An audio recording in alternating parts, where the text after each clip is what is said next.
संगम नगरी प्रयागराज में जो कुंभ का आयोजन हुआ है, इसमें बहुत सारे ऐसे बाबा आए हैं जो उनको कोई ज्ञान नहीं है, लेकिन वो पूरे मीडिया में छाए हुए हैं।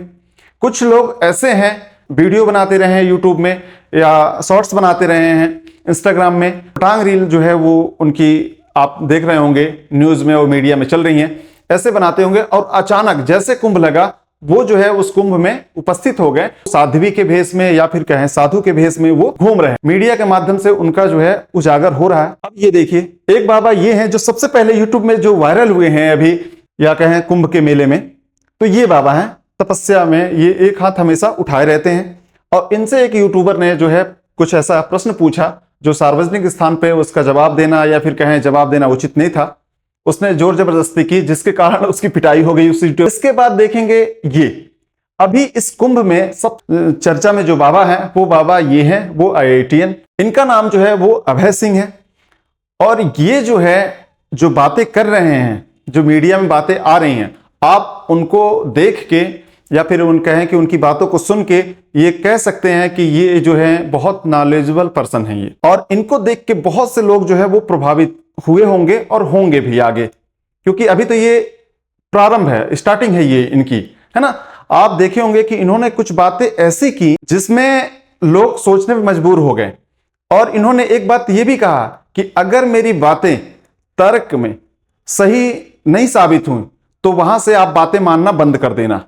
और इतनी हिम्मत बहुत कम लोग में होगी, क्योंकि ये जो है इन्होंने खुद भी बताया है कि ये स्वामी विवेकानंद की भी पुस्तकें पढ़े हैं, उसमें जो है उन्होंने एक बात पढ़ी कि जहां पास मतलब स्वामी विवेकानंद जी के जो बातें हैं उसमें लिखी गई थी कि जहां पास जो है मेरी बातें तर्क संगत न हो वहां पास से आप पढ़ना बंद कर देना।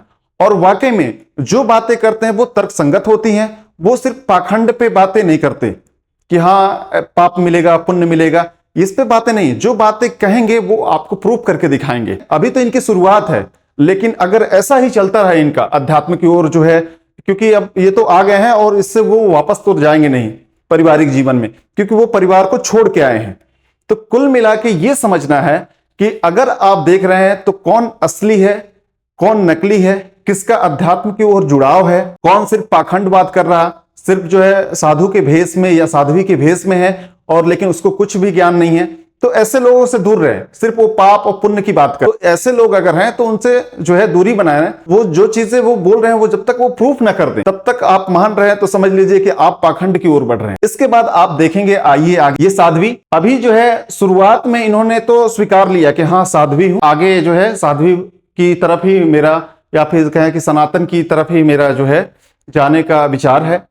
लेकिन जैसे जैसे इनकी वीडियो आने लगी, जो पहले की इन्होंने जो इंस्टाग्राम फेसबुक व्हाट्सएप में जो वीडियो इन्होंने शेयर किया था, वो जो वीडियो थी वो सार्वजनिक होने लगी, जिससे ये ट्रोल होने लगी। और फिर जाके अंत में जो है इन्हें कहना पड़ा कि मैं कोई साध्वी नहीं हूं। इनके पिताजी भी कह दिए कि इनकी शादी हो जाएगी 25 से 26 के बीच में, हम शादी करने के लिए सोच रहे हैं। और इन्होंने खुद भी बाद में ये कह दिया कि मैं साध्वी नहीं हूं। लेकिन जब शुरुआत में इनका इंटरव्यू देखेंगे आप तो इन्होंने स्वीकारा था कि मैं जो है वो साध्वी हूं। कुछ मीडिया वाले ये भी चलाए थे कि ये विश्व की सबसे सुंदर साध्वी हैं, और इन्होंने स्वीकार भी लिया हंसते हंसते कि हाँ मैं साध्वी हूं, वो सबसे विश्व की सबसे सुंदर। लेकिन बाद में इन्होंने फिर जैसे जैसे इनकी वीडियो, इनके जो प्रोग्राम के जो वीडियो थी वो धीरे धीरे बाहर आने लगी, तो जिसमें जो है ये इनको जो है ट्रोल किया जाने लगा। फिर इन्होंने जो है ये कह दिया कि मैं कोई साध्वी नहीं। अब देख रहे हैं आप स्थिति इनकी, मैं इस पे ज्यादा चर्चा नहीं करूंगा। कुल मिला के इस वीडियो के माध्यम से समझाने का मतलब यही है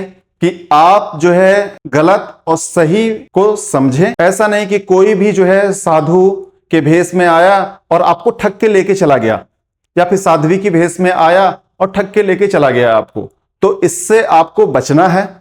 आप उनकी बातें सुनिए, अगर आपको तर्क संगत बातें लग रही हैं या फिर लग रहा है कि हाँ ये बाबा में जो है इन्होंने कुछ अध्यात्म के गुण हैं, या फिर कहें कि इन्होंने कुछ सनातन के लिए कुछ कर रहे हैं, तो अच्छा है। लेकिन अब 2 दिन हुआ आए, जब देखे कि कुंभ है, जब तक तो बाबा बन लिए, फिर अगर कहीं कोई दूसरा प्रोग्राम चल रहा है तो फिर वहां चले गए। मतलब मौसम वाले जो बाबा हैं उनसे दूर रहें, मेरा कहने का मतलब ये था। तो कुल मिला के आपको जो है सही और गलत में चुनाव करना है, और जो सही लगे उसी के ऊपर जो है आपको विश्वास करने की जरूरत है, नहीं तो आप ठगे जाओगे। बाबा के भेष में बहुत सारे ऐसे लोग हैं जो ठग घूम रहे हैं, तो आपको समझना है फिर जाके विश्वास करना। इस वीडियो में सिर्फ इतना ही। धन्यवाद।